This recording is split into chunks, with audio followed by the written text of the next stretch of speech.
Hi, what's up? I'm Channel Pup, the mascot for the level-headed fanboy. Welcome to a very rare occurrence these days, a Channel Pup Doctor Who video. So to all three of you that are watching this at home, hi, welcome. If you like Doctor Who, I occasionally make Doctor Who stuff. Sometimes it's a ranking, sometimes it's a review, sometimes it's a highly maligned villain. What can I say? I'm versatile. Also, just a quick heads up, this video is gonna contain spoilers for everything. I'm gonna spoil everything. Obviously not the 60th anniversary special. Nothing that hasn't come out yet, because I can't spoil that. I don't know what happens. But from, like, Liberation of the Daleks, I guess, to Destination Skaro, this is gonna contain spoilers. So if you want to go to these blind, select audio navigation now. No, in all seriousness, yeah, if you want to go into these blind, don't watch this video. It's the 60th anniversary of the show. Russell T Davies is the showrunner, and we've got a lot of exciting things to celebrate that with. Mainly, the 60th anniversary specials, which are a trilogy of episodes featuring David Tennant as the 14th Doctor, reunited with Donna Noble. And these episodes look to be adapting a couple of the comic book storylines, including the Star Beast, and we've got Beep the Meep in the show. Now, this is not something I know much about, but it is a cool, very outside-the-box approach to an anniversary special to be adapting comic lore as opposed to going for the obvious of let's bring back old Doctors. I think when it comes to anniversary stuff, a 60th anniversary isn't quite as obliged to celebrate the show's history as, say, a 50th, but all the same, Russell T Davies is by no means slouching when it comes to representation of the classic era. We've got almost all of the classic episodes now readily available on BBC iPlayer, which is excellent. I'm a bit green around the gills when it comes to classic Who, so this is a great opportunity to jump into some stories that I haven't seen before. Not just that, but we've got the spin-off shows like Torchwood, Sarah Jane Adventures, Class, as well as some other fun expansions of the Doctor Who IP, which are now falling under the Whoniverse branding. We've got Tales of the TARDIS, which is a very interesting reformat of a handful of classic stories.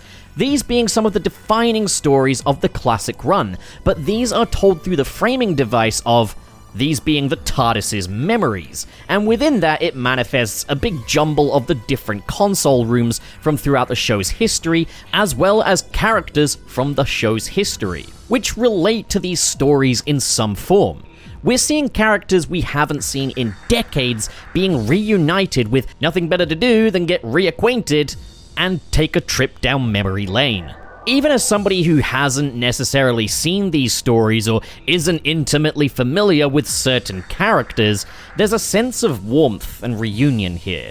It feels like a warm embrace from an old friend that you haven't seen in a while, or in my case, I don't quite remember, which manages to be a part of the show as these characters are merely memories within the TARDIS console room that are trying to remember themselves.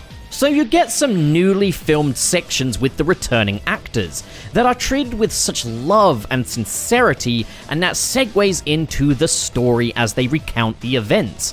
However, these are cut-down versions of these stories. Now I have to say, Tales of the TARDIS was a stroke of genius, as I feel like it appeals to two very different age ranges as far as Doctor Who fans go.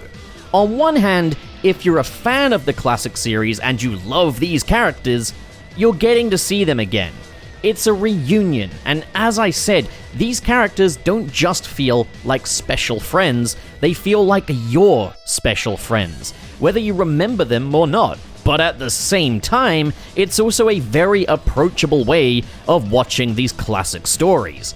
Because of the overall shorter runtime, you trim off a bit of the fat that could come with classic Who stories, so the pacing is overall just a bit more accessible for the casual viewer. But not only that, as a jumping on point for these characters, this works too, because when we see them together as they recount these stories, a new viewer is getting a sense for the kinship between these characters, their relationships, and why they matter. It maybe even enriches it a little bit too, as Russell T Davies notoriously prioritizes characterization in his projects a little more so than some classic Who stories where the abstract concepts were at the forefront.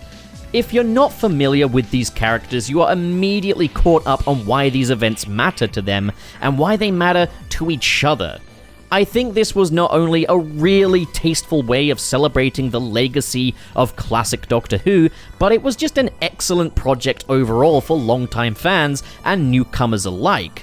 I know that some folks were concerned that David Tennant would be the only Doctor in the 60th anniversary specials, but if that is the case, I feel like I can rest easy knowing that the classics were celebrated and that they still matter, maybe now more than ever.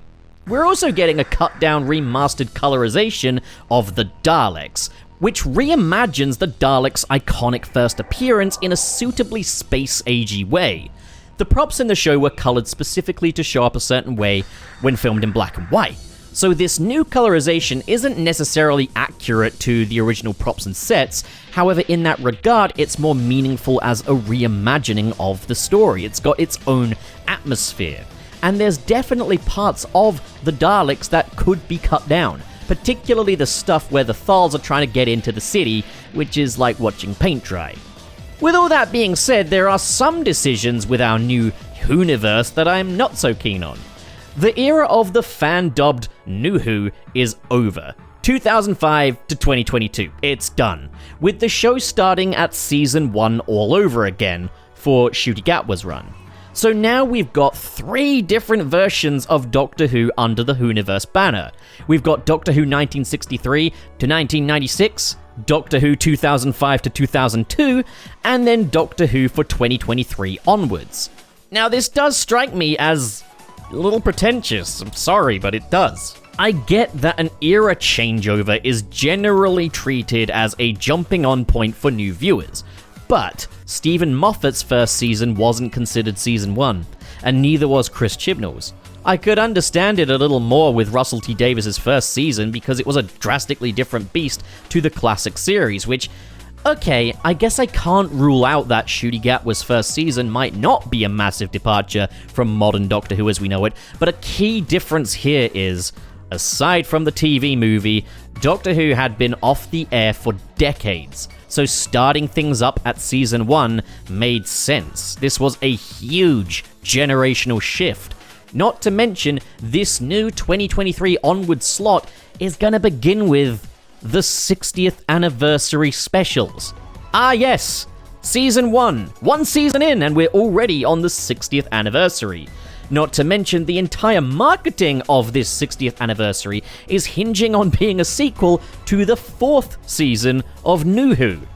I do wonder if this is being treated as season 1 for the sake of it being the first season to stream on Disney Plus worldwide, which I guess would make more sense, but still, it's further muddying already muddy waters. What matters, though, is ultimately that the content is good, so I guess we'll talk a little bit about what we have so far for the adventures of the 14th Doctor, played by David Tennant. Well, his first story is an inconsistently released comic called Liberation of the Daleks, as part of Doctor Who magazine, and yes, this is canon. I doubt that it's essential reading for the show, but it does explain why the Doctor will inevitably get a new sonic screwdriver, and serves as our resident Dalek story for the 14th Doctor, as Russell T Davies has suggested that the Daleks will be taking a break for the specials, and likely for the first season with Ncuti Gatwa, or so on. Which is understandable, but a little disappointing, because I am a huge Dalek fan, and I do get a little impatient to see the Daleks, but hey-ho, it'll just make them even cooler when we see them, and I want to welcome the new concepts too. The Daleks are incredibly important to Doctor Who's history, as they were ultimately the component that caused Doctor Who to actually catch on, so I'd normally be a little bit more cheesed off at them for not being represented in the anniversary specials itself. However, this is a story that really works best as a comic. Liberation of the Daleks very thoroughly celebrates Dalek history, embracing corners of it that the show has never really touched, as the Doctor navigates a Dalek-themed amusement park that houses dimensions made from dream matter. In those dimensions, different digital Daleks reign supreme, but when the Doctor reveals to them that they are purely artificial Dalek simulations, they attempt to break out of their Matrix prisons into the real world. We've got some really fun meta-commentary on the commercialization of the Daleks as mascots in pop culture, harkening back to Dalek Mania. This includes Daleks from New Who, classic Daleks, and we've got different cameos of different Dalek concepts that never came to be. We've got the new Dalek paradigm making a cameo, but best of all, in its own wacky way, this story canonizes the TV 21 Dalek Chronicles comic series. I grew up with the Dalek Chronicles comic, and I absolutely loved it. The Golden Emperor Dalek with his huge bulbous head was always my favorite incarnation of the Emperor, both for his strikingly space-agey design and for just how menacing he is. And he's on top form here, as we return to the swamplands of the TV-21 Skaro and revisit concepts like the Brain Machine. The Daleks are even drawn in the style of Ron Turner here. This is incredible. And this is the reason why I think this story is right at home as a comic. It's celebrating Doctor Who comic history. It's also this amazing crossover because the Doctor never showed up in the Dalek Chronicles. Here we're seeing that lore with the Doctor in it. That's just crazy to me. The only thing that's missing, or if it's not, I guess I just missed it, is representation for the Aru Dalek movies, but I understand that they are wrapped up in all kinds of copyright mumbo-jumbo. But I would definitely be picking up the omnibus release of this comic, as this is how you celebrate Dalek history. Take note, Asylum of the Daleks. Yeah, every Dalek ever, right. Now before we continue on, it is time for a quick wellness break with Coach Brett. Take it away. Yo, Coach Brett here, interrupting the video for a little bit of movement. All right, guys, so we're gonna do a little thing called the couch stretch. So if you've got tight hips, maybe some hip tension, maybe you're going up the stairs and it doesn't feel that great, you're gonna wanna do this. So what you wanna do first is bring your foot around so that the top of your foot rests on whatever chair or couch that you have behind you. You're gonna wrap your leg around so that your knee is up. You want to tilt your butt in like you're driving it through your legs, and then typically, this is where you'd want to stay. If you want a little bit more tension, you just drive your body forward a little bit more. Hope this helps. Hey there, Coach Brett here with True Capacity, your path to a healthier you. And at True Capacity, we've got programs tailored specifically for you. It's a bodyweight program that all you need is just your body weight and a little determination. We've got a minimal equipment program where you don't really need anything, just the essentials. And then we also have a full gym access program where really the only thing you need is a gym membership and you're good to go. So let's embark on this journey together and click the link down below for more details. Thanks, guys. Excited to see you in there. So just because they appeared in a comic and won't be appearing in the 60th anniversary specials or the Ncuti Gatwa season, for all we know anyways, that doesn't mean that we didn't get to see the Daleks make a TV appearance for the 60th anniversary after all. And this brings us to the most controversial chapter in the 60th anniversary so far at the time of recording. The Children in Need special, Destination Skaro, where the 14th Doctor finds himself stumbling back into the genesis of the Daleks, leaving his mark on their future forever in a crazy canon-defying bootstrap paradox. Now this one is controversial for a much bigger reason than I'm about to talk about right now, but I guess I'll give my 2 cents on this special first. I really wish this weren't promoted the way it was. I get it, it's publicity, you want to get as big of an audience in as possible, but Russell T. Davies stated in the lead up to the release that this wasn't a comedic skit. Brother, please, are you lost? This special was not taking itself seriously in the slightest, and I felt so shortchanged as soon as the realization set in that this was indeed a comedic bit. Can I call it false advertising? I'm not entirely sure, because looking at the definitions here, okay, a sketch explores a larger concept while a skit revolves around one particular joke, so I guess maybe it wasn't a complete lie in saying that it's not a skit, it could be a sketch. But I'd argue that it kind of is a skit, as every joke in this exists in service of the irony of the Doctor accidentally playing a major role in the creation of his arch-nemesis. Mr. Castavillian struggling to name the Daleks isn't funny because he's saying a bunch of anagrams, it's funny because of the payoff of the Doctor being the one to name the Daleks. The TARDIS crashing into the Dalek multiclaw isn't funny purely because haha slapstick funny, it's funny because the Doctor ends up being the one to give the Daleks their iconic and surprisingly deadly plunger.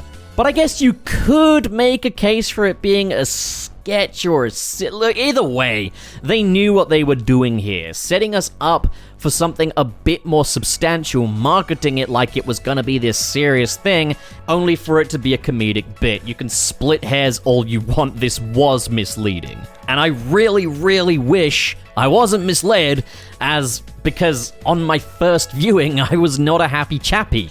In hindsight, I think it's fine. The individual jokes aren't ha-ha funny or anything, but the overall concept of the Doctor accidentally making the Daleks what they are today is legitimately funny. But the thing is, I've had folks argue with me that it's not a sketch or a skit so much as a comedic scene that takes place in universe, and, well, again, we are really splitting hairs on a subatomic level at this point, but here's the thing. Doctor Who is no stranger to comedic and light-hearted moments, that I'll agree with, but those moments often operate within the logic and rule sets of the show. Some folks will say that Doctor Who is unapologetically silly, and yes, in a sense, they're right, but Doctor Who still has some sense of grounded logic to it, even in more light-hearted moments. This sketch here has purely comedy sketch logic, as we've got characters not seeing things that are directly in front of them for the sake of a joke. You could make a case for the Doctor's post-regeneration scatterbrainness, but then why does Davros not notice the gaping hole in the wall left by the TARDIS? Marwan Rizan, sorry if I'm mispronouncing that, literally plays a character called Mr. Castavillian. Get it? Cast a villain? These things that would otherwise be incredibly on the nose or require an absurd amount of suspension of disbelief in the main show are acceptable within the sketch format. So folks trying to defend it by saying it's not a sketch, it's just a scene of the show, brother, that makes it 10 times worse. There's still a lot to really appreciate about this sketch. The production design is terrific, it's shot really nicely, we meet a pre-explosion able-bodied Davros played by Julian Bleach, which is fascinating to see and proves that Julian Bleach's performance alone can absolutely carry the character of Davros without Davros's iconic design. I wonder how far they'll be taking that, wink wink. It was cool to see the Mark III travel machine model Dalek again, and it's surprising just how much difference great production design, choreography, lighting, and sound effects can make as compared to the bronze Daleks. I always felt that these older models looked a tad dated. They're not convincingly metal machines, they are 1970s sci-fi props made of wooden fiberglass. But in this case, it's shot and lit in such a dynamic way, and we've got the mechanical sound effects which just really sell that this is indeed a piece of heavy-duty metal machinery. This is the stuff that gives the Daleks a sense of tangible weight. I've seen some folks saying that classic Daleks shouldn't make these sound effects and should embrace the diegetic audio of the props and the way that the classic Daleks did. But nah, man, brother, this is modern filmmaking. Immersion is important, even if you are using a retro or vintage prop. They gotta still try, you know? And of course, David Tennant is every bit as amazing as ever as the Doctor. It almost goes without saying he seemingly effortlessly slips back into the role. But I think the worst thing about this short, though, is I feel bad for singling the guy out, but Murray Gold's music. When Murray Gold's return was announced, I gotta admit I wasn't thrilled. I don't think Murray Gold is by any means a bad composer. In fact, he's an excellent composer. He's written some truly iconic tracks and has a superb command of the leitmotif. He writes great themes for characters. But what I'm not fond of is his incidental music, which I find to be very hit and miss, with a bit more miss than hit.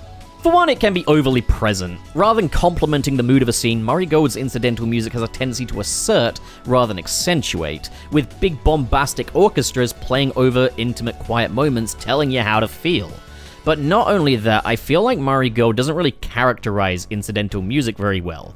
For example, let's say we've got a scene of the Doctor being chased by some villain. Well, you get Murray Gold chase music. It doesn't matter who is chasing the Doctor or the mood of the scene, you've just got Murray Gold chase music. It's energetic, it's big, it's epic. Then when something even slightly lighthearted happens, you've got Murray Gold whimsical music. Did the Doctor just say a funny, goofy thing reminding us that he's an alien and doesn't fit in? Better whip out the Monsters, Inc. theme music. And brother, does this short ever typify this issue. As the second the Doctor steps out of the TARDIS, we've got music that sounds like it belongs on a game show. Music that can only be described as goofball comedic moment. It doesn't matter that the Doctor is on Skaro. It doesn't matter that he stood face to face with a Dalek. It's just comedy music. And it's obnoxious. It tells us nothing else about the scene other than that it's a comedic scene. That is all this music has to say, is just slap you across the face with, it's a comedic scene. Slap, slap, slap, slap, slap. It's made worse by the fact that the actors are all playing it straight. The production design is all played like a normal episode of the show. But the music has all of the subtlety of an anvil crashing into a piano while the two simultaneously fall down a flight of stairs. I've seen edits where people have used some of Murray Gold's less energetic, more ethereal music from Season 1, and not only does it sound better, the jokes also land better because they're not overly telegraphed by the music asserting that this is a comedy laugh now. And I feel really bad saying this because, again, Murray Gold is a really good composer. I'm not trying to make a case to say that it's objectively bad, but it's just a decision that I wholeheartedly disagree with, and that extends to also the new version of the Doctor Who theme, which played at the 60th anniversary concert. Now, obviously with a live recording, it's probably not going to be quite as tidied up and mixed as it'll sound in the show, but listening to this, it's just big. That's all there is to it, it's big. It's got the melody of the Doctor Who theme, but I'm not finding the essence of it. It's just the Doctor Who theme with as many orchestral elements as you could cram in, while pianos, brass, and strings fight their way to the forefront for prominence. There's no room for that melody to breathe when it's constantly being interjected by orchestral hits that work better as subtle accents than they do at the forefront of the orchestration. Like, what is the main instrument here? It's a mess. There's an orchestral brain rot here. The Series 1 theme, by which I mean the 2005 Series 1 theme, was basically the Delia Derbyshire theme backed up by an orchestra, which made it a bit more impressive. It was the orchestra complementing Delia Derbyshire's Doctor Who theme, and it went a long way to make it feel big while still having that essence.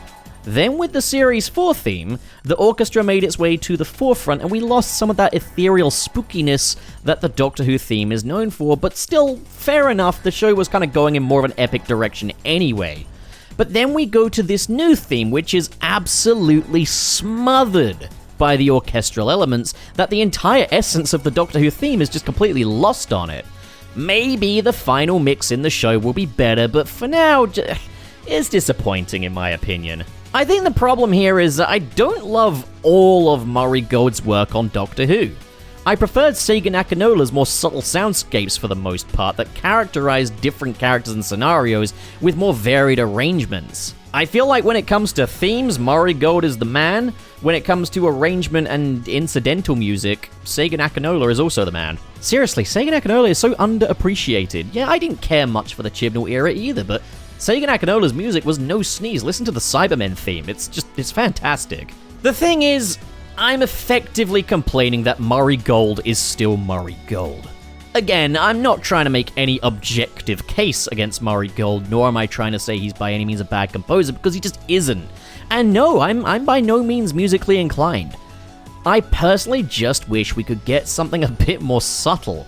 As in Murray Gold composed Doctor Who episodes, the music does have a tendency to pull me out of the moment, and I realize that the music is just swallowing the scene whole, and it looks like that hasn't changed here. It's not always necessarily going to be Murray Gold's fault either. It can also be just, I suppose how the music is utilized as well. For example, The Doctor Forever. It's by no means a bad theme, but its sheer overuse in the editing room kind of soured it on me, to the point where when I heard its brief return in Destination Skaro, it elicited an eye roll from me. But okay, Destination Skaro, overall, yes, the music is the weak link here. And while I do think it leans a little too far into comedy, I also get what it's going for. I see the vision, I appreciate it for what it is, and it's a fun one with lots of lore bits being twisted around. It's just a big, fun, zany, bombastic little minisode. But moving on now to the most controversial element, we've got the very first episode of Doctor Who Unleashed, which is the spiritual successor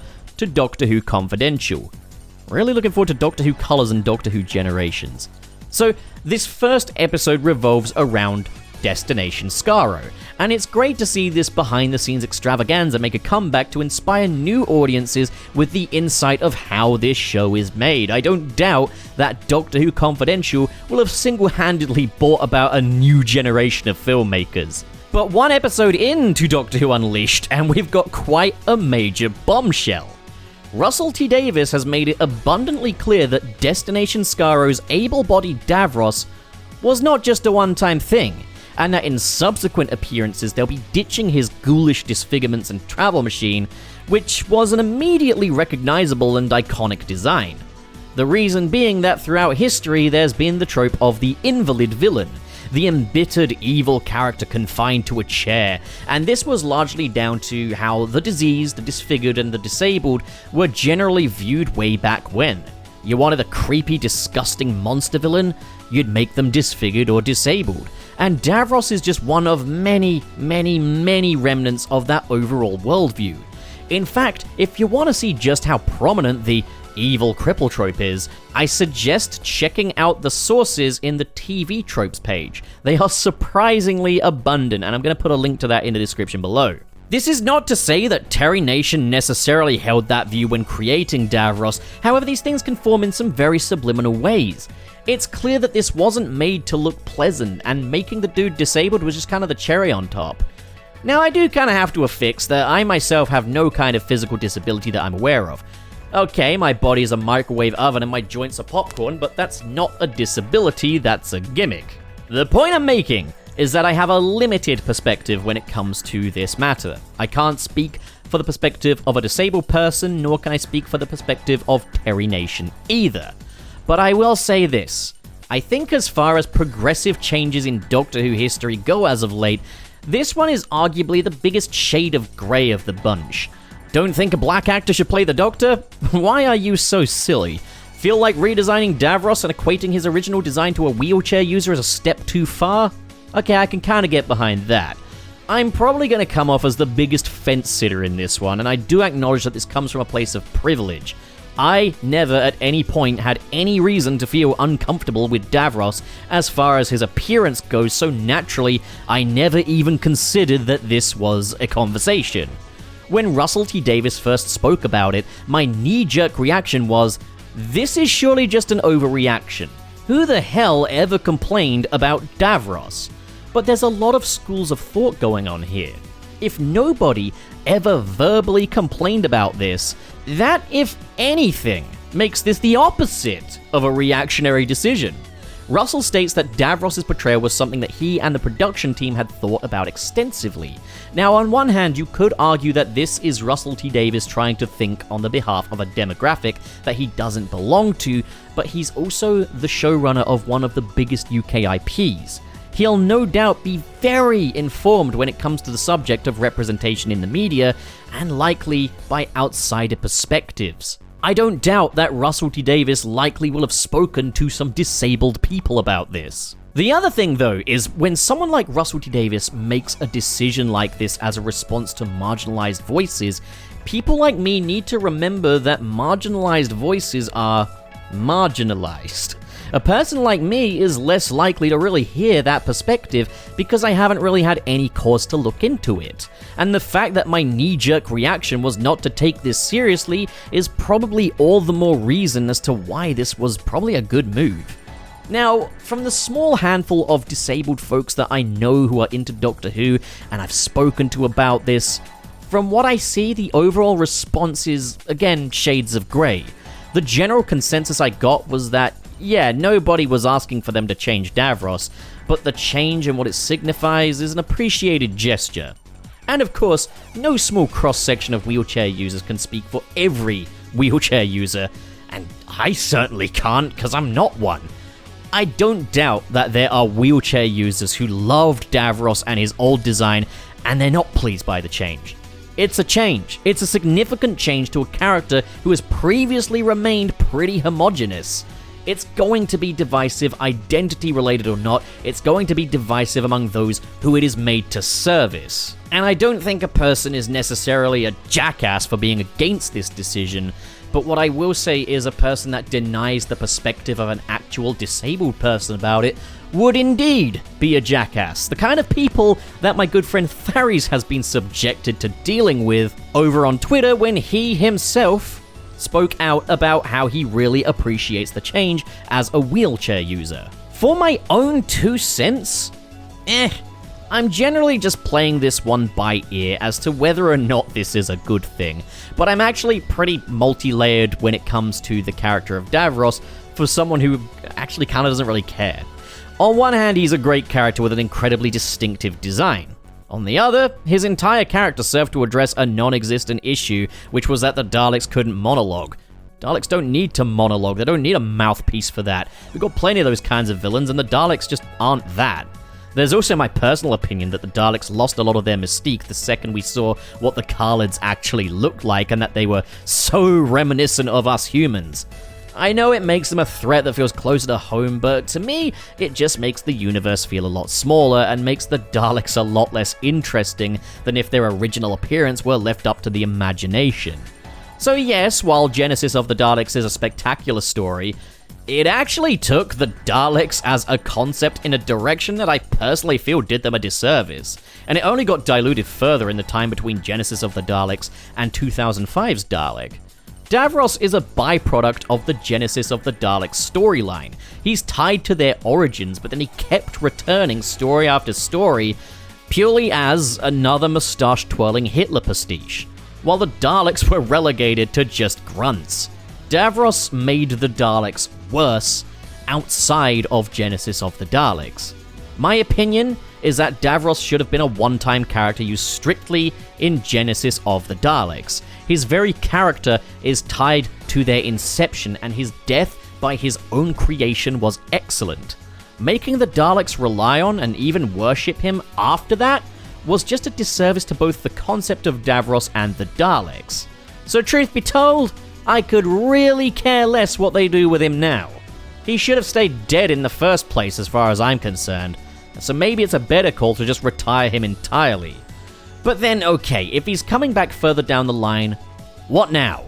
Well, you could just only feature Davros in a pre-Genesis Dalek story. Maybe you could involve time travel as Davros gets to see his creation in an evolved form before he's even created it. But then that limits what you can really do with Davros massively.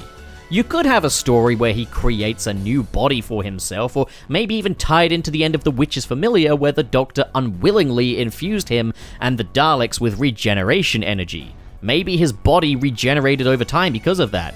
It's Doctor Who. There's a lot of different ways that this can work, but they need to be careful of stumbling into a different ableist trope, which could be argued is more egregious. The "I was once disabled but I'm all better now" trope, which is a minefield, or should I say hand minefield, in itself.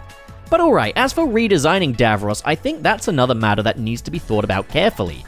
Because problematic or not, Davros' design was distinctive, iconic, and symbolic. He's the missing link between Khalid and Dalek, effectively. A crossroads of evolution. I think when you're drastically redesigning a character, you do need to take into account everything that made the original design great. Now I can accept this look here for what it is, a pre-accident Davros, but if we're gonna see more of him going forward, he needs a new design that factors in the concept of being that missing link. And to be honest, we actually have a great design for that already. The Dalek Sec Hybrid. Dalek Sec Hybrid wasn't disfigured or disabled, he was just a dude that looked like a Dalek mutant. You could easily borrow some concepts here. I'd say make him a bit more subtle and lose the pinstriped suit. I think that a case was made for showing more of Julian Bleach's face, as the man is genuinely pretty frightening.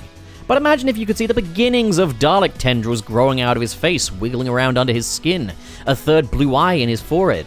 Maybe you could see his brain through the top of his head. And just to get that really Davros-y look, maybe give him a form of throne or mech that resembles the black and silver chair. There's definitely more that can be done with this to achieve what made the original Davros so iconic, while avoiding falling into the tropes that dated the old Davros. So here's a rough mock-up that I did that incorporates elements of the Dalek Sec Hybrid onto just regular Julian Bleach. Either way, we need something more original here, because right now the man just looks like Grand Moff Tarkin. So that is all we have so far. As of right now, that's the 60th anniversary celebrations.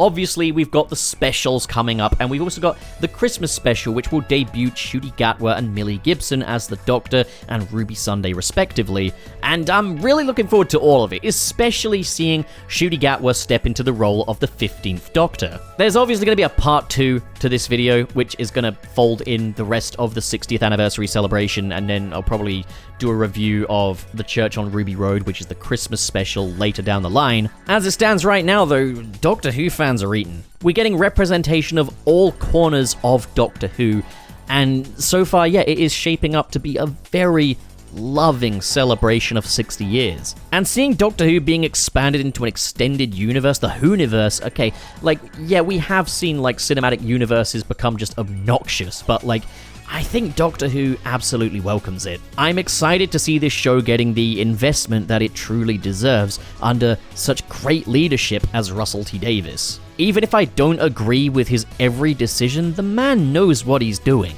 So that's part 1 of the 60th anniversary Doctor Who celebrations.